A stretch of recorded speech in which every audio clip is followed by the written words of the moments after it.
लेकिन जो बनिया होते हैं वो दुकान का पूरा प्रेशर ला करके घर में जाकर के धर देते हैं। दुकान का काम दुकान में समेट लो, घर में पत्नी है, बच्चे हैं, उनको समय दे दो, परिवार वालों को समय दे दो, उनसे पूछ लो, 3 घंटे 2 घंटे उनके साथ बिता लो। दुकान से खाता बही उठाए, घर में लाए, घर में ला करके सेठ साहब गादी पे बैठ गए, खाता मिला रहे हैं।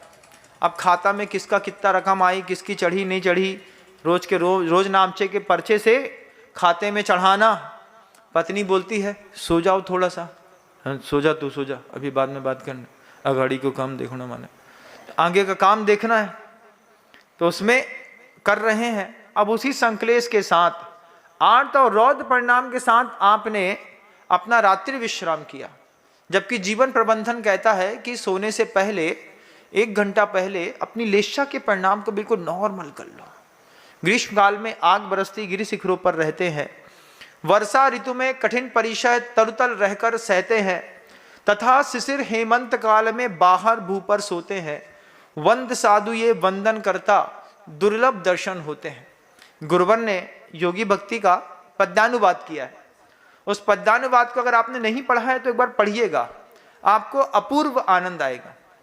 पहले तो योगी भक्ति करके पाटे पर चढ़े, चढ़ने के बाद सोने से पहले समाहिक कर ली, प्रतिक्रमण कर लिया।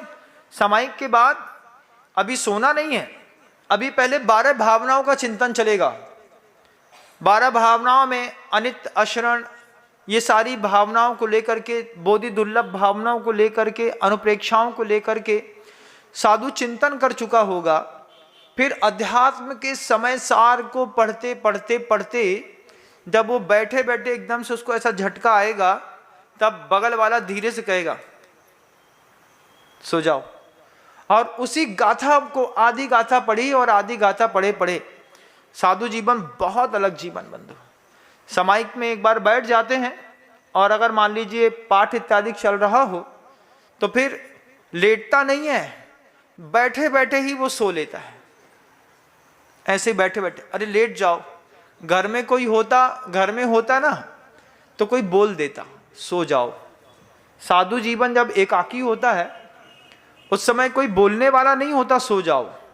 कोई साधर्मी बगल में है तो कई बार बोल देते हैं कि सो जाओ, नहीं तो थोड़ा सा इशारा बस कर देते हैं, नींद आ रही है लेट जाओ। और उसमें भी मान जाए तो सौभाग्य है, नहीं माने तो रात सोते सोते ही निकल जाती है। इस तरीके से नींद आई सामान्य साधु को, लेकिन उन साधु को जो जंगल में थे उनका तो कहना ही क्या, उनको तो आई ही नहीं।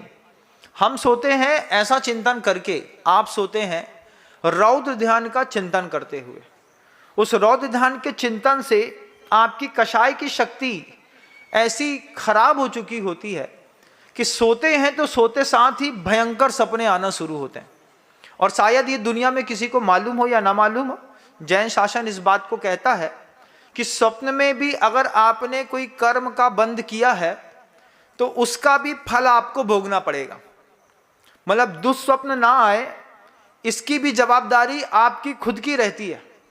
अब रात में सोते में किसी ने चोरी कर ली, किसी को हमने मार दिया, हिंसा हो गई, झूठ बोल दिया, कहीं पर हमने आग लगा दी, कैसे कैसे दुस्वप्न आते हैं।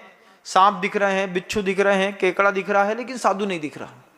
साधु के बारे में सोच के सोते तो साधु दिखता, साधु दिख नहीं रहा।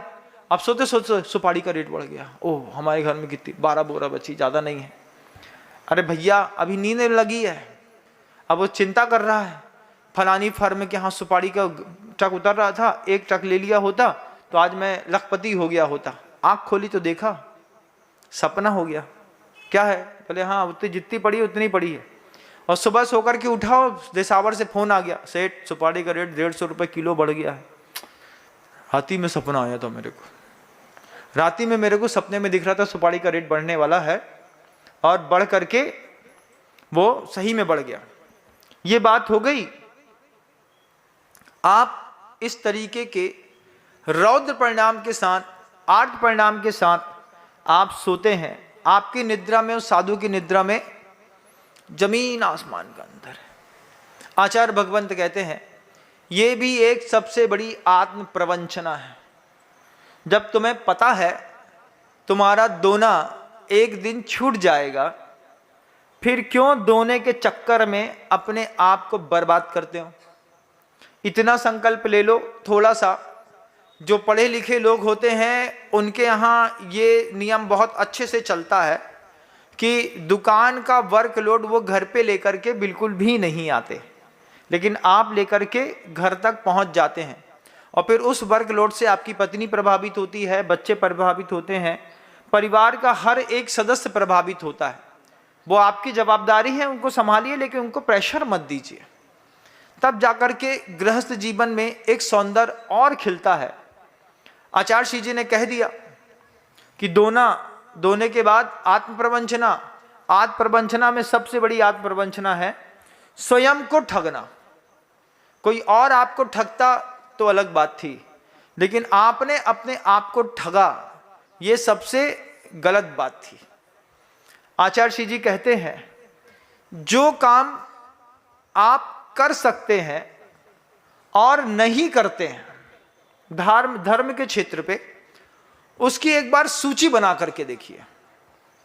कर सकते हैं लेकिन करते नहीं हैं। मंदिर रोज आ सकते हैं ना, लेकिन आते नहीं हैं। बहुत सारे लोग प्रतिदिन मंदिर आ सकते हैं, अभागे हैं वो लोग कि भगवान उनके मोहल्ले में रहता है। कोई खुदा का पड़ोसी रहता है, कोई राम जी का पड़ोसी रहता है, कोई कृष्ण का पड़ोसी रहता है, कोई आदिनाथ का पड़ोसी रहता है, लेकिन पड़ोस में नहीं जाता। व्यवहार नहीं है पड़ोस में जाने का। कर सकते हैं लेकिन करते नहीं। आत्म प्रवंचना कैसी अद्भुत है। मोहल्ले में मंदिर है लेकिन हमारा लड़का मंदिर नहीं जाता। ये क्या हुआ? कर सकते हैं लेकिन करते नहीं। मंदिर आकर के भगवान का अभिषेक रोज कर सकते हैं। सुबह उठ जाएंगे 6:30 बजे और पाप करने वाली झाड़ू उठा लेंगे और क्या पूरी रोड साफ कर मारेंगे। पहले तो वो कर्मचारी तो साफ करके गया ही, उसके बाद पिताजी को बड़ी बुरी आदत है। सुबह सुबह मालिक झाड़ू लगाता है तो लक्ष्मी बहुत आती है। हाँ, पूरे मोहल्ला में लगा दो, सबके घर में लक्ष्मी आएगी। नहीं, हमारी दुकान का एरिया बटा हुआ है। अब वो जो सड़क होती है वो बीच में एक लाइन होती है, तो उस लाइन तक जा करके पहले तुम झाड़ू लगाओगे। झाड़ू लगा करके पड़ोसी के दुकान के वाले एरिया में ढेर लगा करके उसके सामने रख दोगे और फिर उसी ढेर पे झगड़ा मचेगा दिन भर।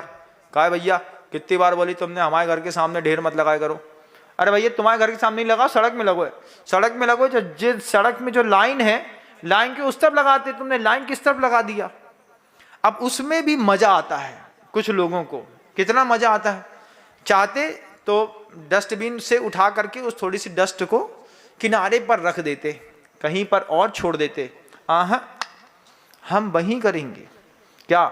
इस वो जो सड़क है उस सड़क से उस तरफ मेरा ढेर जाएगा और उस तरफ ढेर जाएगा और सामने वाला संकलेश करेगा। जिनकी आदत न सुधर है, जब मरवे के बाद भी न सुधर है। ऐसा होता है क्या?